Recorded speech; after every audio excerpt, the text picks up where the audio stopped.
Hello and welcome to the November 27th episode of QUTV. I'm Jeremy Culver. And I'm Charity Boyd. Coming up on today's episode, finals are just around the corner, and QUTV has you covered with all the details. Plus, students help out with the storm-ravaged Illinois community. That's what's topping our news, but coming up on our... With many students preparing to head home for the winter holidays, it is more important than usual to make sure your car is ready for the long trip. QUTV's Randy Swope has the story. It is that time of year again when the temperature decreases and your vehicle may start causing you problems.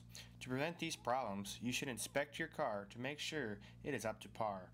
Manager Devin McCoy at O'Reilly's Auto Parts has some tips for you to make sure your car is ready for the winter.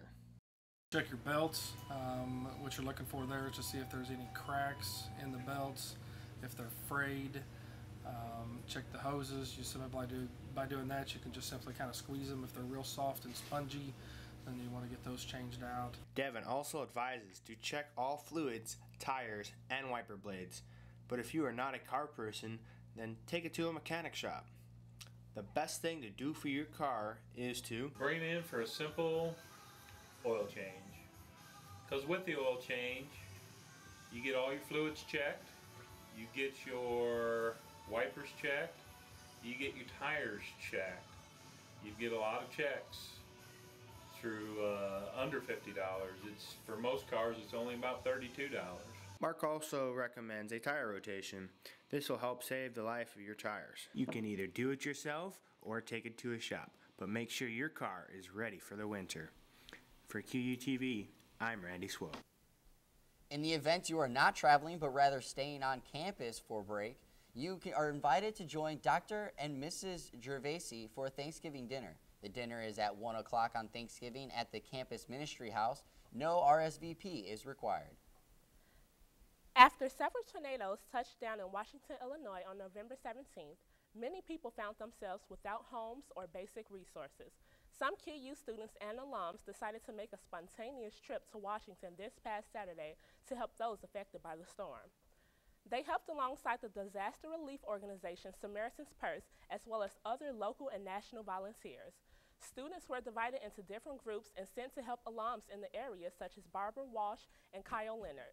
Campus Ministry Graduate Assistant Matt Meglin says projects like this provide students with a greater understanding for disaster environments. If you missed the chance to go to Washington, don't worry. Campus Ministry is hosting 2 mission trips over the upcoming Christmas break. There will be trips to both Biloxi, Mississippi and Greenville, South Carolina. These trips will take place December 14th through the 20th. Each trip costs $250 and includes expenses such as food, transportation, and housing. And though it is a mission trip, organizers say that it is hard for the work. If anyone is interested, they should speak to Matt Meglin or Father Fur in the campus ministry office. With A Christmas Carol in the books, the theater department is teaming up with QU's choir to host a Dickens Dinner. The event is held December 6th and 7th at 6 p.m. at the Connie Neiman Center for Music on North Campus. Dinner will be served along with scenes from the Charles Dickens story, A Christmas Carol. The cost is $35 per person. For reservations, please call Sue Winking at the number on your screen. Well, it's been a wild finish this semester for sports at QU. Andy Martinez is here with the latest. Andy, tough break over the weekend. Yeah, soccer is just wrapped up, but we start off with basketball. The Hawks basketball team finished last season with an appearance in the GLVC tournament. However, the Hawks are coming off the first losing season in head coach Marty Bell's 10 years at the helm. The Hawks basketball team wants to improve on what they call the learning season. I think we learned a lot about ourselves as a team, and we committed ourselves to being a much better unit this year, which I think we are. Last season, the Hawks were led by Chris Babbitt, a senior from Florissant, Missouri, who averaged 15 points a game last season and was named first team All-GLVC and to the All-Defensive first team of the GLVC. I'm just going to live up to all the awards I receive, you know. The defensive thing, you know, this is all about how bad I want the ball, you know. It's all about hard work, so I'm just going to keep working hard. I actually want to make it to the tournament and see what it's like. I haven't been there yet since I've been here, so that's one of my goals, to just make it there. Last season's difficulties have not stopped the Hawks from having lofty expectations heading into this season. The QU women soccer team, as we mentioned earlier, experienced the most successful season in program history. But as the saying goes, all good things must come to an end. This was the scene at the Hawks Nest as dozens of students gathered to watch the women take on Grand Valley State in the Sweet 16 of the NCAA tournament. The Lady Hawks traveled to Duluth, Minnesota to take on Grand Valley, who was undefeated and had only given up one goal the entire season. Although the game was not what many students would have hoped for, there were many positives to take from this season. The women repeated as GLVC champions in both the regular season and won the GLVC conference tournament. The Lady Hawks also completed the first undefeated season in regular season program history and reached their 8th consecutive NCAA tournament and defeated Wisconsin Parkside to advance to the Sweet 16. We here at QUTV would like to congratulate the Lady Hawks on an historic season. That's all for sports, guys. Well, thanks, Andy. Well, final exams can take its toll on all of us, with sleep being one of the most hard-hit areas of our lives. Not understanding the importance of sleep can have dire effects on all of us. QUTV's Joshua Hill has the story. Sleep. It's something we all rely on to function throughout the day, but something college students seem to be in desperate need of. According to Dr. Ellie Shabir, a physician at Quincy Medical Group, adults need anywhere from 7 to 10 hours of sleep each night, and most people who suffer from a lack of sleep don't even realize how much sleep debt they actually have. Let's say somebody sleeps about 5 hours a day for a week, every day for a week. They're already very impaired as far as function goes. And some people think that they're used to it, like, oh, I always sleep that much, it doesn't affect me, but there's a lot of studies that show that even people that think they're not affected by the lack of sleep, they actually are affected. Dr. Shabir says that not getting enough sleep on a regular basis can cause problems, such as slower your reaction time, impair your ability to make decisions, and even weaken your immune system's ability to fight off infections. And even if someone thinks they can make it by, there's really only one way to fix the problem. They can take naps during the day if they get the chance, if they're sleep deprived, but ideally you want to try to sleep at night and try to get a good 7 hours of sleep. I sat down with a couple QU students this past week and talked to them about how they counteract sleep deprivation. For me personally, if I don't sleep, I end up getting sick. So for me, what I found is definitely allotting time and almost like setting a bedtime for myself to make sure I'm getting a proper amount of sleep. Well, main thing is not procrastinating. I'm a pretty big procrastinator, and Night's sleep for finals? Look no further than the Learning Resource Center for a little extra help preparing for finals.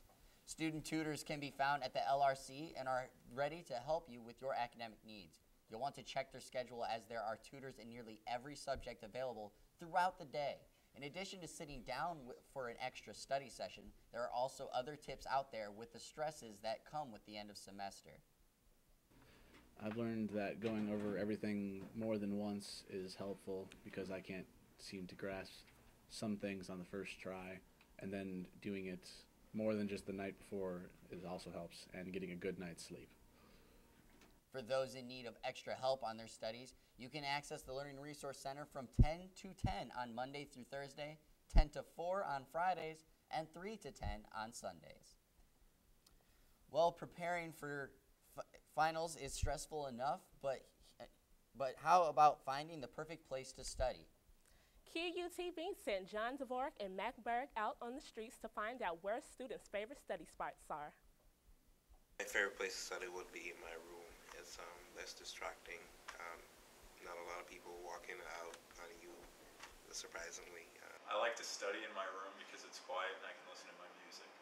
My favorite place on campus to study would be my girlfriend's dorm, because just when I'm around her, it motivates me to study and get my work done. Favorite place to study on campus would probably have to be in the library, because everyone's quiet, I can listen to my music, I can work on my laptop without being disturbed, and there's a lot of one-on-one places where I can be private and just focus on whatever I'm doing. My favorite place would be this little tree that's outside of the library. It's about a half a block down. It's really nice because, I don't know, it's just very calming. You've rested up, found the perfect spot, and studied for the test. Now you have to actually show up and take your final. Thankfully, you can find the times for all of your finals on the QU homepage. If you go under the Academics section on the homepage and visit the Registrar section under Academics tab, you'll find a link for the 2013-2014 final exam schedule.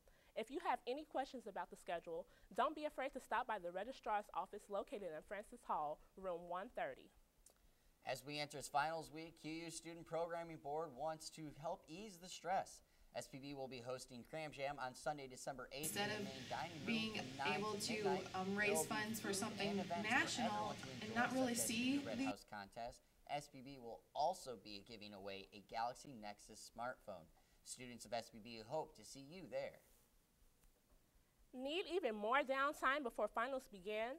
Head on over to the Health and Fitness Center Saturday, December 7th during the men and women's basketball games and participate in a silent auction.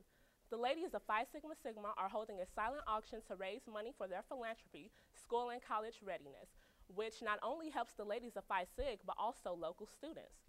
The event will be held from 3 p.m. till 8:45 p.m. For more information, please contact Danielle Dunn at your email on the screen.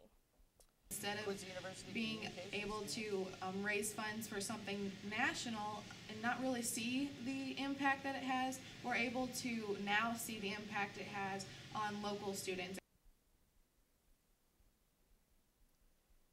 Quincy University Communication students received some valuable tips from a veteran in the broadcasting industry. Linda Moore is the X Games Senior Director of Business Operations and Planning at ESPN and a 1981 graduate of Quincy University. Earlier this month, she sat down with some students to discuss early days of ESPN, her role in launching the X Games, and some pointers on what to do when trying to break into the competitive world of broadcasting. She says the real trick to be successful is to follow your passion. If you want a career, you've got to be passionate about it. If you don't love what you do, it's not going to be good for you. So I think the more you love what you do, the more your best skills come out. When you're passionate about something, it shows. Moore also shared an interesting anecdote about the early days of ESPN. Quincy University, then Quincy College, was one of the first college games that aired during ESPN's first week. Well, that's going to do it for today's episode. And don't forget to like our Facebook page for more news and updates. As we end our show today, we would like to say goodbye to our very own Jeremy Culver. Jeremy has been an integral part of the QUTV team for several years and is moving on to reporting at WGEM television station here in Quincy. For everyone here at QUTV, we wish you good luck with all of your future endeavors. For QUTV, I'm Charity Boyd. And for the final time, I'm Jeremy Culver. Remember to continue checking back next semester as the rest of the crew continues to bring you the news by the students, for the students.